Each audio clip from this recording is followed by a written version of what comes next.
اعوذ باللہ من الشیطان الرجیم بسم اللہ الرحمن الرحیم الصلاۃ والسلام علیک یا سیدی یا رسول اللہ وعلی آلک واصحابک یا سیدی یا حبیب اللہ۔ آج ہم اس قبرستان میں آئے ہیں جہاں پہ دور جاہلیت میں اسلام سے پہلے جو عربی ہیں وہ اپنی بچیوں کو دفنا دیا کرتے تھے۔ تو یہ وہ جگہ ہے، اس کو کہتے ہیں شبیکہ گریو یارڈ۔ اس کے دو اہمیتیں ہیں، ایک تو یہ ہے کہ عرب جو ہیں وہ اپنی بچیاں یہاں پہ دفن کر دیا کرتے تھے، اور دوسری اس کی اہمیت جو سب سے زیادہ ہے وہ یہ ہے کہ اسلام کی پہلی خاتون شہید حضرت سمیہ رضی اللہ تعالی عنہا کی قبر کسی جگہ ہے۔ مثلا وہاں پہ ایک قبر ہے، اندھیرا یہاں پہ ایک قبر نظر آ رہی ہے، اس جگہ پہ یہ ہو سکتی ہے، آگے وہاں پہ وہ قبور ہیں وہاں ہو سکتی ہیں، یا ادھر جہاں پہ قبور آ رہی ہیں نا، یہاں میں سے کوئی ایک قبر جو ہے وہ حضرت سمیہ رضی اللہ تعالی عنہا کی ہے۔ تو یہ جو قصہ ہے کہ عرب کی بچیاں دفن کرنے والا، دیٹ گوز لائک دس کہ عرب میں جو پہلا چائلڈ ہوتا تھا نا، اگر وہ بچی ہوتی تھی تو اس کو دفن کر دیا جاتا تھا زندہ۔ قرآن میں بھی اس میں آیا ہے، سورہ نحل کے اندر آیا ہے، وہ سارا آیت نمبر جو 58 اور 59 ہے وہ آپ پڑھ کے دیکھ لیں، اس میں یہ ساری تشریح کر دی گئی ہے کہ اگر کسی کی پہلی اولاد لڑکی ہوتی تھی تو وہ لوگوں سے منہ چھپاتا پھرتا تھا، سورہ نحل میں آیا ہے، اور وہ اس کا چہرہ سیاہ ہو جاتا تھا جب اس کو بتایا جاتا تھا کہ تمہیں لڑکی ہوئی ہے۔ تو وہ قرآن نے پھر اس کو بیان کیا ہے، اور یہ جو بیماری تھی یہ صرف اور صرف غرباء میں تھی، لوور مڈل کلاس یہ کرتی ہوتی تھی، یا پور کلاس جو تھی وہ کرتی تھی۔ جو امیر لوگ تھے وہ اپنی بیٹیوں کو دفن، ہمیں آج تک یہ بتایا گیا جی عرب جو ہیں وہ اپنی بیٹیوں کو دفن کر دیا کرتے تھے، ایسا نہیں ہے۔ وہ صرف اور صرف جو غریب الغرباء لوگ ہوتے تھے وہ دفن کیا کرتے تھے اپنی بیٹیوں کو۔ اور دوسری بات، پہلی اگر بیٹی ہوتی تھی نا جی تو پہلی بیٹی کو یہاں پہ دفن کیا جاتا تھا، مطلب اگر تیسری چوتھی ہو رہی ہے تو وہ نہیں ہے۔ اور پھر ہمیں آج تک یہی بتایا گیا کہ دفن کر دیتے ہیں، بیسیکلی وہ اپنے خداؤں کو راضی کرنے کے لیے جاہلیت میں اپنی بیٹیوں کو بلی چڑھایا کرتے تھے۔ تو یہ 3-4 باتیں ہیں جو مس کمیونیکیشنز ہیں، لوگ بس یہی سمجھتے ہیں کہ جس کو جو بیٹی ہوئی جب ہوئی وہ دفنا دیتا تھا، ایسا نہیں ہے۔ ایسا ہوتا تو پھر تو عربوں کی نسل ہی ختم ہو جاتی۔ پہلا چائلڈ غریب اور اپنے دیوتا جو ان کے خدا تھے ان کو منانے کے لیے وہ اس کا کیا کرتے تھے۔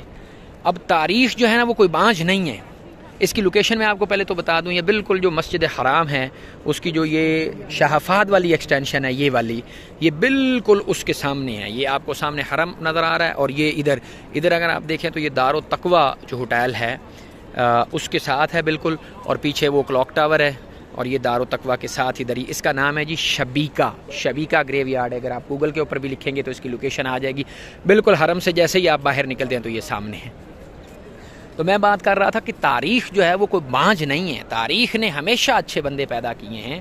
تو دور جاہلیت میں بھی ایک بندہ ہوا کرتا تھا جو دین حنیف پہ تھا۔ آپ کو پتہ ہے نا، اللہ کے رسول علیہ السلام سے پہلے جو یہاں پہ مذہب تھا، جو یہاں پہ دین تھا، جو اس سے پہلے عرب میں جو نبی آئے وہ حضرت ابراہیم علیہ السلام تھے۔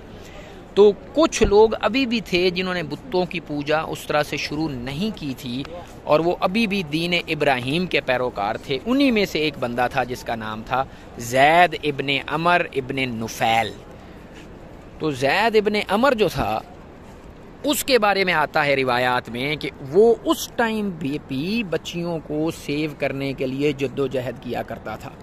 اس کو جب پتہ چلتا تھا نا کہ کوئی بندہ ایسا ہے، کوئی کپل جس کو پہلا جو بچہ ہے وہ لڑکی پیدا ہوئی ہے، تو وہ اس کے پاس بھاگ کے جاتا تھا اور جا کے اسے کہتا تھا کہ یار دیکھو، اگر تم لوگ یہ سوچ رہے ہو نا کہ تم اسے مار دو گے، دفن کر دو گے، تو اسے دفن نہیں کرو، یہ تم مجھے دے دو۔ تم یہی سمجھنا کہ یہ مر گئی، یا یہی سمجھنا کہ تم نے اسے زندہ دفن کر دیا، لیکن اس کو مارو نہیں، مجھے۔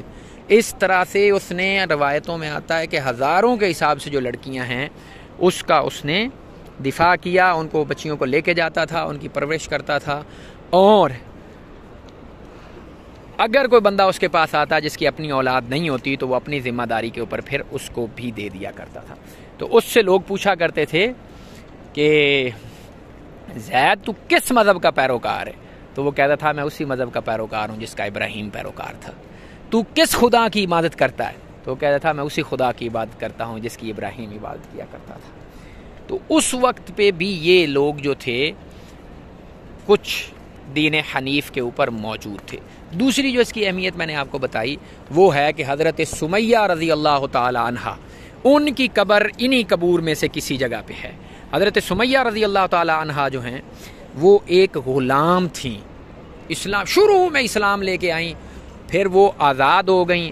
آزاد ہونے کے بعد انہوں نے جب اسلام قبول کیا تو ان کے اوپر بہت زیادہ ظلم و ستم ڈھائے گئے۔ آزاد ہوئیں، آزاد ہونے کے بعد حضرت عمار ابن یاسر کے جو والد تھے حضرت یاسر رضی اللہ تعالیٰ عنہ، ان کے ساتھ آپ نے نکاح فرمایا، آپ کی شادی ہوئی، اور ان میں سے حضرت عمار ابن یاسر رضی اللہ تعالیٰ عنہ پیدا ہوئے۔ اب واقعہ کچھ اس طرح سے ہے کہ حضرت عمار ابن یاسر رضی اللہ تعالیٰ عنہ نے اپنے والدین سے بھی پہلے اسلام کی دولت کو اپنا لیا، اور حضرت ابو بکر صدیق رضی اللہ تعالیٰ عنہ کے تھرو وہ ایمان لے آئے اور دار ارقم میں جا کے چھپ کے نماز پڑھا کرتے تھے۔